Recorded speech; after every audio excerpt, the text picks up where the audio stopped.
Un bégonia qui tient dans mon jardin à l'année, au sud ou au nord de la Loire. Vous en connaissez un? C'est tout de suite. Shall we begin?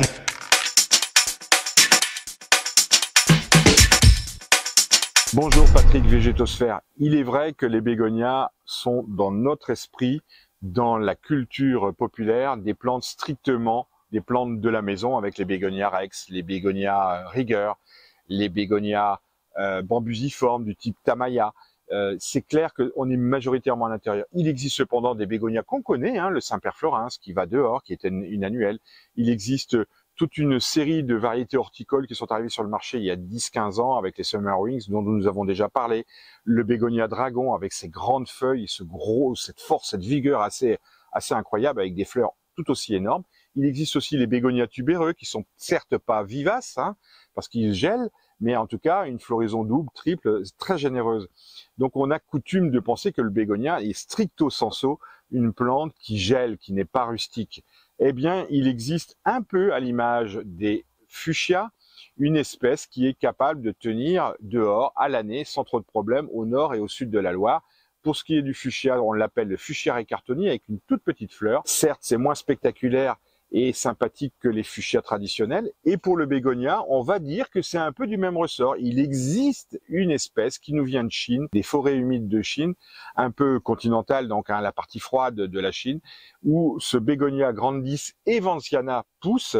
Il va y faire à peu près 1,50 m là-bas, et il a cette caractéristique, c'est que quand il fait froid, il se réfugie dans son pied, dans son cœur, dans son système racinaire, pour passer l'hiver. Et ensuite, il repousse assez tardivement, on va y venir un peu dans la description, assez tardivement au printemps. Ce bégonia grandis evanciana est donc une plante totalement rustique qui est gélive sur la partie aérienne et qui redémarre chaque printemps. Ce bégonia grandis evanciana fait partie de la famille des bégoniacées, hein, avec le choix dont on a parlé tout à l'heure, qui est absolument incroyable et énorme. Ce bégonia est caractérisé par des feuilles, tout d'abord, particulièrement cordiformes, avec des nervures proéminentes, une transparence à la lumière qui fait que ça a un charme vraiment sympathique avec ce côté, cette face inférieure qui est particulièrement belle et la face supérieure aussi. Je dirais que la feuille en soi, un peu à l'image des bégonias rex, c'est particulièrement décorateur. En ce qui concerne la tige, on a des tiges qui sont presque bambusiformes avec cette capacité à aller vers le haut, avec des étages bien formés, des nœuds bien formés pour les différentes feuilles. Cette tige bambusiforme est presque succulente. Elle a la particularité de stocker un peu d'eau.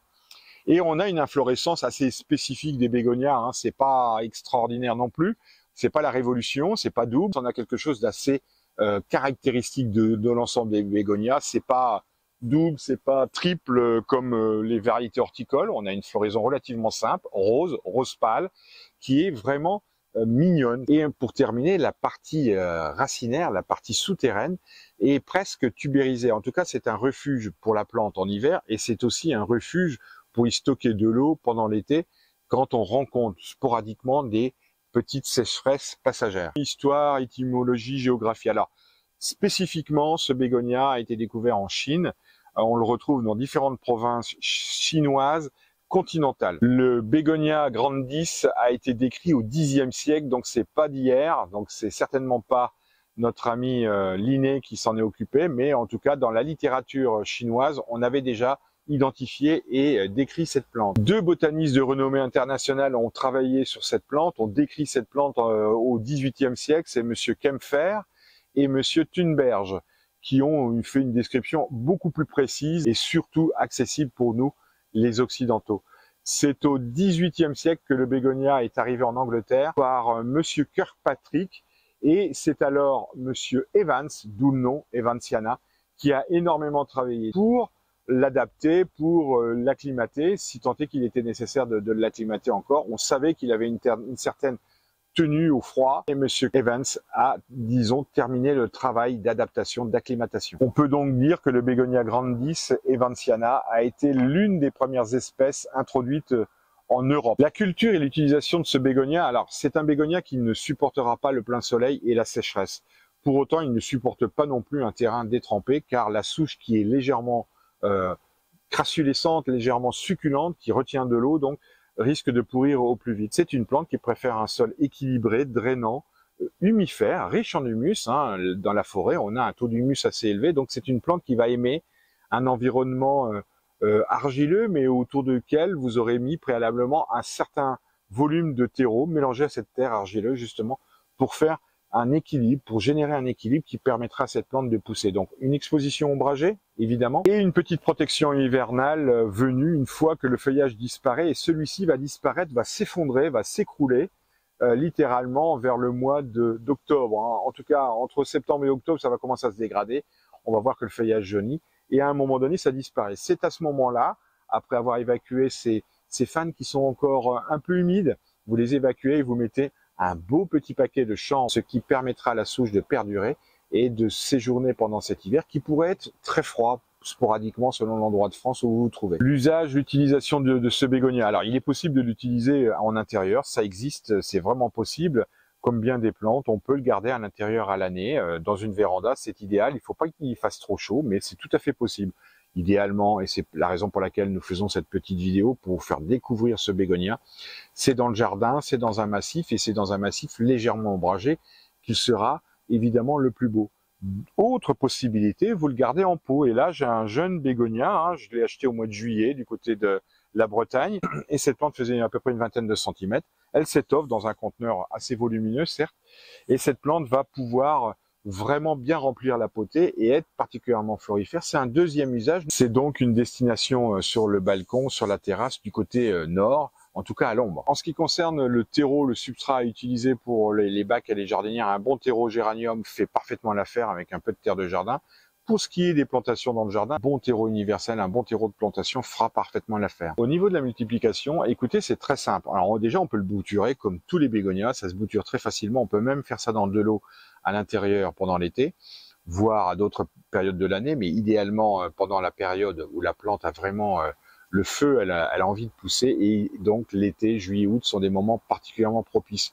On peut évidemment procéder à des boutures que l'on mettra dans un substrat bouture semi qui fera parfaitement l'affaire, et il y a un mode de multiplication particulièrement surprenant. Avant l'endormissement de la plante, on va constater la présence de jeunes pousses à l'intersection de la feuille et de la tige. Ces jeunes pousses, ces petites pousses peuvent tomber au sol, et on va avoir au printemps suivant littéralement une jeune plante qui va pousser. L'intérêt de préserver cette jeune plante qui va tomber au sol, qui va s'endormir pendant l'hiver et qui va démarrer au printemps, c'est qu'elle est directement amenée à fleurir la première année, ce qui n'est pas forcément le cas d'une bouture. D'ailleurs, on constate de jeunes plantes qui sont arrivées ce printemps, probablement dans la potée chez le producteur. Donc on a ce phénomène qui chaque année peut se reproduire. On doit aussi dire qu'avec l'âge, en pot et surtout en pleine terre, le bégonia va prendre du volume. La touffe va s'épaissir, et qu'alors on peut pratiquer une division avec un fer de bêche proprement. On fait cela plutôt sur le printemps, à la sortie de l'hiver, quand la jeune plante démarre. En ce qui concerne la culture, qu'elle soit en pot ou en pleine terre, le démarrage de la plante est assez tardif. Le réveil est un peu laborieux, et la floraison a lieu un peu plus tard forcément. La plante, on peut considérer que la plante va démarrer en feuilles, en pousses, vers le fin avril, début mai, ce qui est relativement tardif, et donc une floraison qui va arriver progressivement sur le mois de juillet. Soins, arrosage et fertilisation. Alors l'arrosage à la plantation est très important. Il faudra, pour permettre à cette plante de s'enraciner, un bon arrosage au départ. En ce qui concerne les plantes en pot, un arrosage régulier est nécessaire. Au niveau de la fertilisation, il est nécessaire d'apporter un engrais bio, organique, en granulé, en début de culture dans le jardin, que l'on dispose à l'endroit supposé où la plante s'est effectivement endormie. On peut aussi apporter un engrais bio au rempotage tous les 2-3 ans, sous forme de granulés, c'est ce qu'il y a de meilleur. Et surtout de l'humus, du lombricompost est particulièrement bienvenu pour cette plante qui recherche une certaine richesse en humus. Bestiole et compagnie. Alors, bestiole, on va constater des alrodes. Les bégonias sont assez sensibles aux alrodes. On pourrait trouver du puceron, on se demande sur quelle plante il ne va pas. Et la maladie pourrait être une pourriture. Donc les excès d'eau sont véritablement une plaie pour cette plante qui est turgescente, qui est remplie d'eau, on le sait. Et donc le moindre excès fera mourir un bégonia.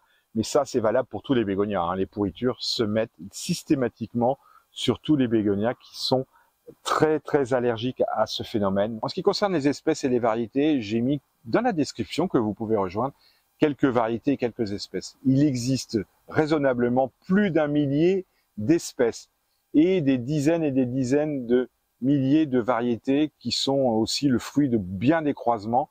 En horticulture, on s'amuse beaucoup avec le bégonia et aujourd'hui, c'est difficile de s'y retrouver. N'hésitez pas à vous abonner. À très bientôt sur Végétosphère. Au revoir. Prenez soin de vous. Shall we begin?